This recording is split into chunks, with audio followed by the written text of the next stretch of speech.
Today it was officially official because Luka Doncic spoke to the media, as did Rob Pelinka.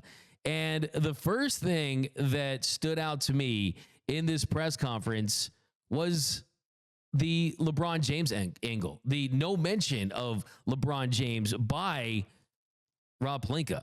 And Luka Doncic, he said about pairing up with LeBron, he said, it's like a dream come true. I always looked up to him. There's so many things I can learn from him. I'm so excited to learn from him and play with him. It's an amazing feeling. And look, we talked to Alan Sleewell yesterday about the fit. And I think these are two high IQ guys, intelligent players. They both can shoot. They have really two of the best passers on the same team. Really, you haven't had two great passers on the same team just like this at that size in the history of this sport. They're going to figure out. They just have to figure out a point of attack defender, another big, and we'll talk about that as well. Offensively, they're going to score points. They're going to be fine. But why didn't Rob Pelinka mention LeBron James once? Rob Pelinka did not say the name LeBron James at any point during the entire press conference. He said, quote, the other people that are also on our team right now. He didn't say, oh, we can't wait for the greatest player of this generation, the king, to pair up with Luka Magic. He didn't say, oh, the pairing of LeBron and Luka is going to be electric and we can't wait to compete for a title with these two players. He didn't say LeBron James anything. It did feel like there has been a unofficial or official passing of the torch as to who is the face of this franchise. It feels like LeBron James is Andy, and it feels like Luka Doncic is Buzz Lightyear. It feels like Luka Doncic is the future of this franchise, which you already knew, right? We already knew anytime you get a 25-year-old Luka Doncic that is going to be 26 in February, that is going to be the guy that puts the butts in the seats at crypto.com arena for the foreseeable future, that was already the case. But what does this mean for LeBron James? Does LeBron James pick up his player option that he has this summer? And that's something that we don't know. We don't know how it's going to work out. And as Rob Pelinka also said during the press conference, yes, you do need to fill out this roster to compete for a championship, but he also mentioned that he doesn't have some magic wand that he can use to go out there and get an elite big man. I think the Lakers have said this. Look, you get Luka if you can get Luka. We don't care if we lose every single game on the remainder of our schedule by 50 points. We don't care.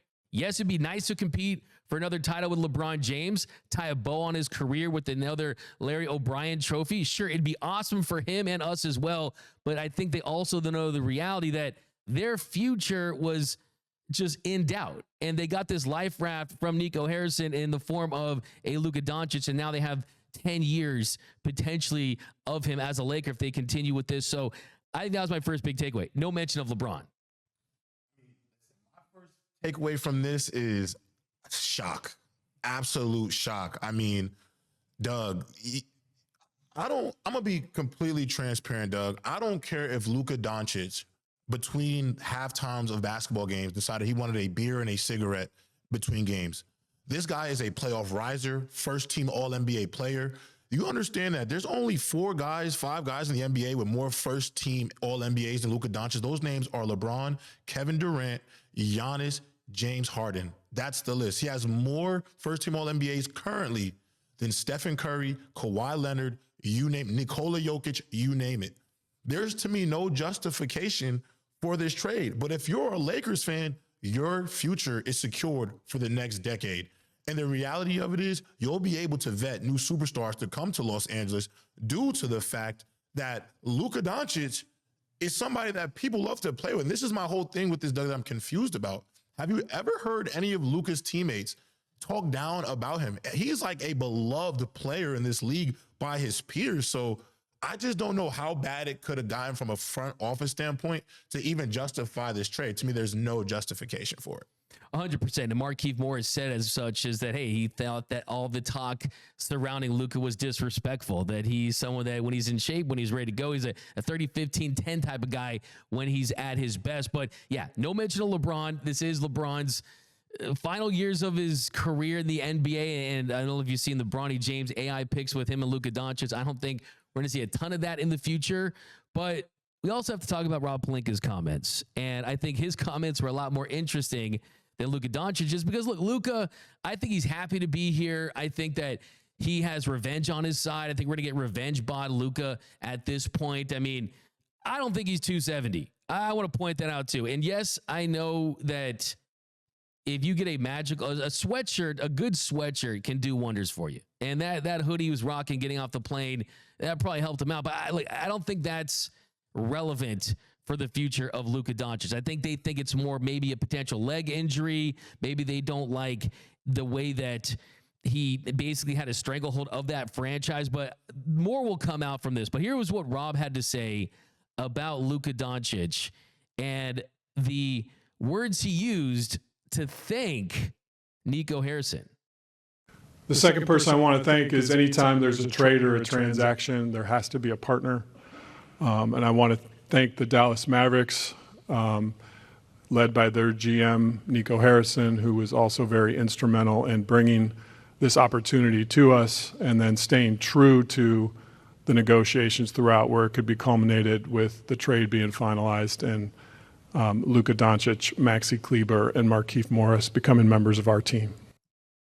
He's literally thanking him for the gift that was Luka Doncic. And I've seen people out there, how do you put this into NBA terms and Major League Baseball terms and NFL and NHL terms? I mean, how do you make sense of this? How do you explain this trade? I say it's kind of like, I don't know, trading Luka Doncic for Anthony Davis. I think that is, to me, the most important thing. And that's how you don't need to add any more context of this. Okay. It is like selling your car for gas money, right? It just doesn't make sense in any way, shape, or form. And you listen to his comments there. I think that people that want to give Rob Pelinka credit for this move, I think the thing you have to give him credit for is we heard some of the early reported packages, maybe ones that included multiple first-round picks, a package that included potentially a Dalton Connect or an Austin Reeves, along with an Anthony Davis. Rob Pelinka's best move here was convincing Nico Harrison that maybe there was some risk on their end, whether it be the weight, whether it be the injuries potentially, but it doesn't make any sense. But here was Pelinka talking about Luka and the future of this franchise. How beneficial and important is it for you just to know you have Luka, you have maybe a decade that you can use as a roadmap in terms of just every decision you're looking to make? It's a gift. We're talking about a 25-year-old that is top 3 player in the universe. I can't think of a more amazing starting point to build a roster for the next decade. And I know he has the drive to win that we have here. Our fans are going to see that every night on the court. I know up here he might seem calm and casual and quiet, but we know the alter ego comes out, and we'll see it at crypto.com soon. And I can't wait for it. The gift. He says it again. And look, he's 25 years old. He's coming off 5 straight first-team All-NBA seasons. 5 straight first-team All-NBA seasons. Led the NBA in scoring, 33.9 points per game. The Mavericks wouldn't have come close to the NBA Finals last year. He put them on his back to average 28.9 points per game, 9.5 rebounds, 8.1 assists. I mean, that's through 22 playoff games. And when I see those numbers, when I see his ability to put teams on his back, it does feel like he's more of the Kobe ilk. Someone that, hey, doesn't matter who's on the roster. If I got to go to war with butter knives, I'm going to find a way to either get a win or do everything I can to get that win. And I think he's going to fit with the kind of the culture of what the Lakers have had with their superstars throughout their team's history. It's not just winning, it's how you win. It's the guys you win with.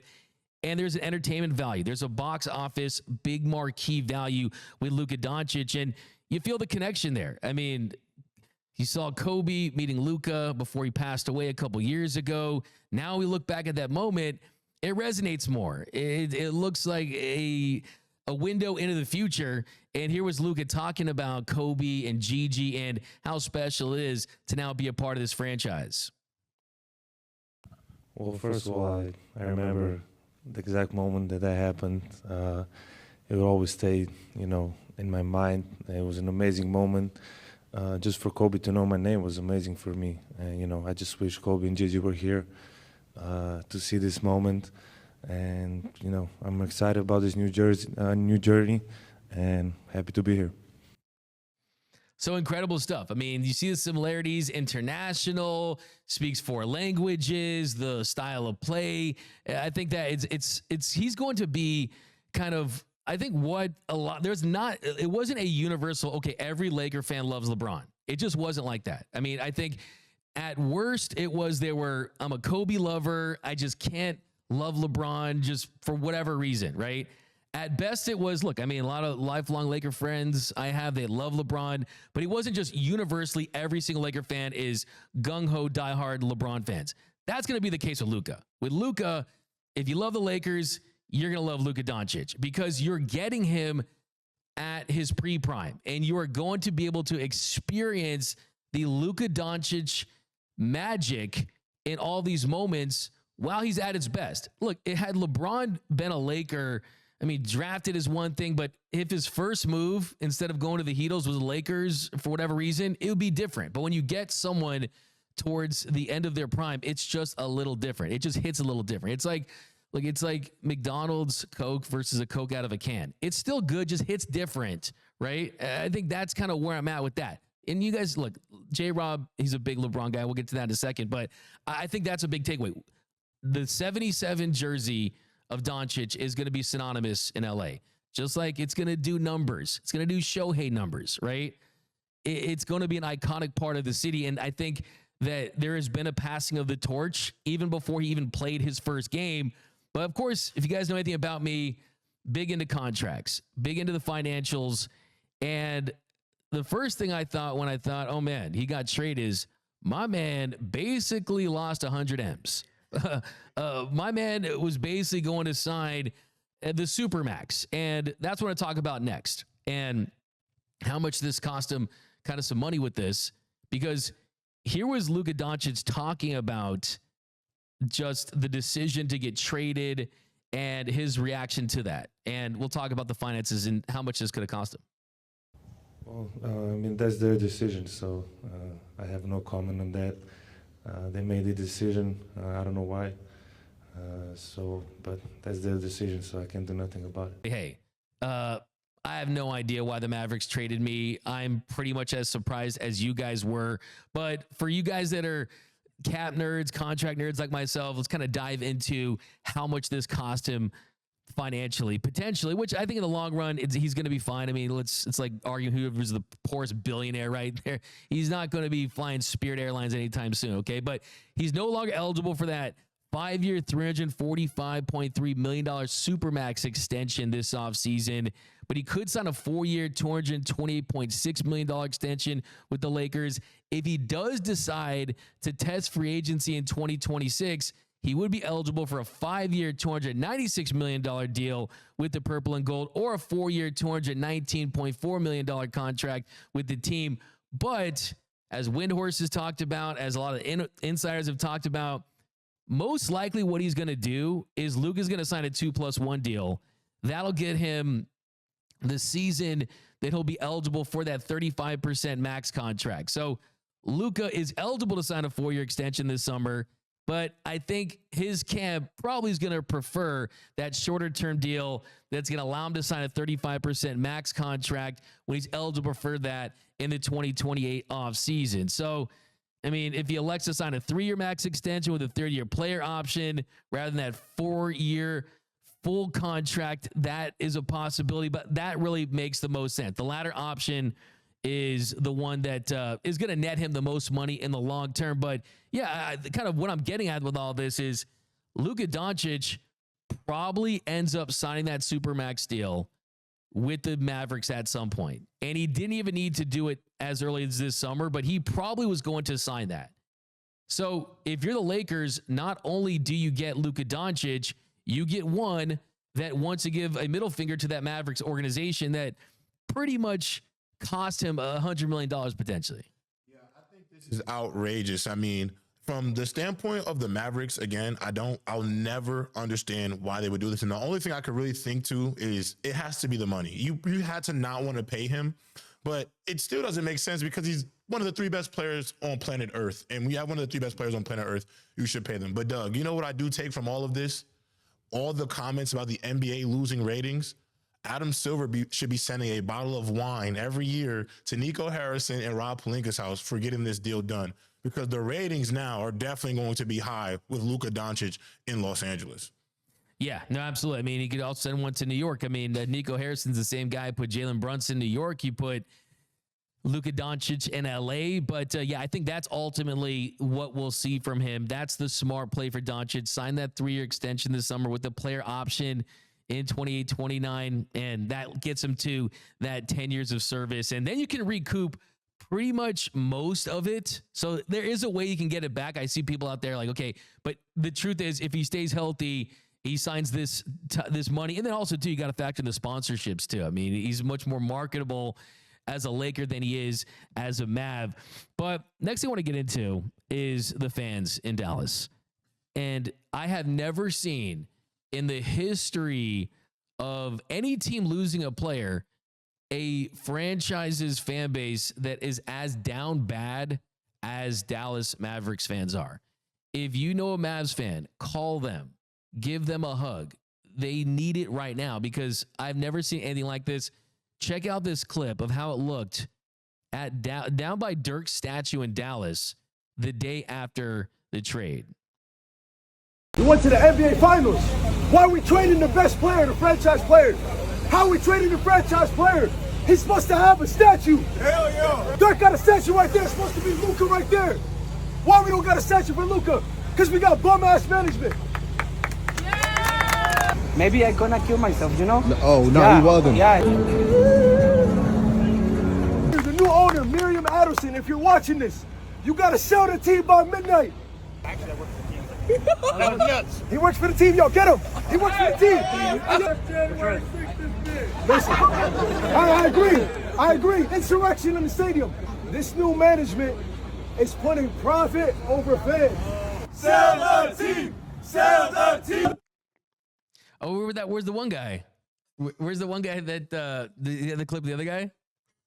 Didn't do that one. Oh, okay, gotcha. Oh, yeah, no, that the fans are very, very upset in Dallas, and you got to feel for them, man. Honestly, that's their guy. And like I said yesterday, it was Nico Harrison's trade away 10 years of sold out games in Dallas, and just AD's not that guy. AD isn't that guy for any franchise. He doesn't want to be a one. I don't think that is something that he's built to do. That's not in his DNA. Luka is a number one. Luka proved throughout his career from a marketing standpoint, from a performance standpoint, that he wants that. AD doesn't want that. I mean, he doesn't want, Kyrie really hasn't proven that he can be a true one on a team. And I think that just from the basis level, from the thought process of Nico Harrison, other than the fact that you absolutely got fleeced, you traded gold for silver, is that you traded away someone that is irreplaceable, really. And it goes beyond just what is on the court. So I think there's that element as well. Now, basically how this plays out, I still think that even if the Mavericks won the NBA Finals this year and they won a championship, even in year one, I still think that this could go down as a regrettable trade.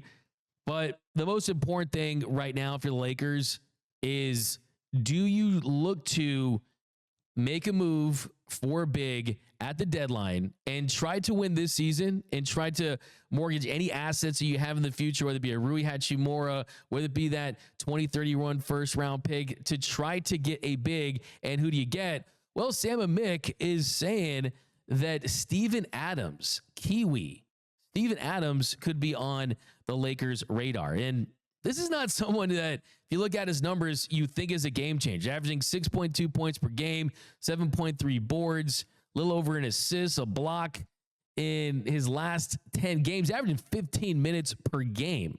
But Rob Pelinka did say that he wants a vertical threat. And I'm not so sure why you want Steven Adams if you want a vertical threat.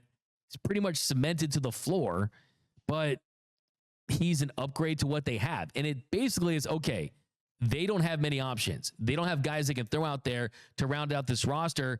But I think if they wanted to really give themselves the best chance to be legitimate contenders, you got to kind of dream bigger if you're Rob Pelinka, whether it be a Robert Williams, a Clint Capella, a Nick Claxton. Those aren't game-changing players for most franchises, but when you already have Luka Doncic and LeBron James, it's not about finding that third-star super team. It's about giving yourself a chance. Luka took that Mavs team that they put together for him to the NBA Finals last year, right? And PJ Washington was big in that. And then guys like that. If Luka is healthy on a heater and you go out there and trade for Robert Williams, that certainly gives you a chance. And we'll start with Robert Williams. And I think one thing I'm looking for, based on what Rob Pelinka said, was a guy that can get off the ground. Well, Robert Williams, 2.2 lobs per 36 minutes. And his name is the name that keeps coming up around trade circles. Jake Fisher mentioned Williams as a big that is, quote, perceived to be available. He also said that Robert Williams is, quote, the most coveted center. But the question is, do the Portland Trailblazers want to trade him? Are they eager to move him?